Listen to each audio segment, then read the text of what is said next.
జర్నలిస్టులు గత 10 సంవత్సరాలుగా వాళ్ళకు రావాల్సిన హక్కుల గురించి రాని పరిస్థితులు, అలాగే ఈ సంవత్సరం అటు 10 సంవత్సరాలు 11 సంవత్సరాల నుంచి జర్నలిస్టులకు రావాల్సిన హక్కుల గురించి, అలాగే వాళ్ళ సమస్యల గురించి యూనియన్లకు అతీతంగా హైదరాబాద్లో ఏప్రిల్ 13న తెలంగాణ జర్నలిస్ట్ ఫ్రంట్ ఆధ్వర్యంలో, అలాగే తెలంగాణ ఉద్యమకారుల జేఏసీ సహకారంతో ఒక సమ్మేళనం నిర్వహిస్తున్నాం.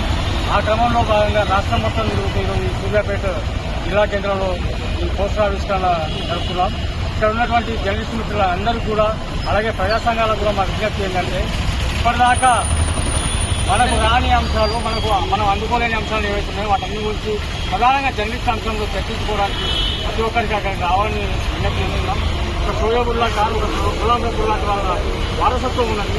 అలాగే ఇప్పుడు కొత్తగా మీడియాలోకి వచ్చినటువంటి డిజిటల్ మీడియా అంశాలు కానీ మిగతా అంశాలు కూడా వాళ్ళందరూ కూడా హాజరవ్వాలని, అక్కడ చర్చించుకుందామని విజ్ఞప్తి చేస్తున్నాం. అలాగే ఇక్కడ ఈ కార్యక్రమానికి సహకరించినటువంటి ఉద్యమకారుల జేఏసీ రైతులన్న, అలాగే మహిళా వేదిక రాష్ట్ర అధ్యక్షురాలు మాధవక్క, ఇంకా స్టూడెంట్ యూనియన్ ప్రతి ఒక్కరు కూడా ఈ జిల్లా కమిటీకి మా టీచర్స్ తరఫున ధన్యవాదాలు తెలియజేస్తున్నాం.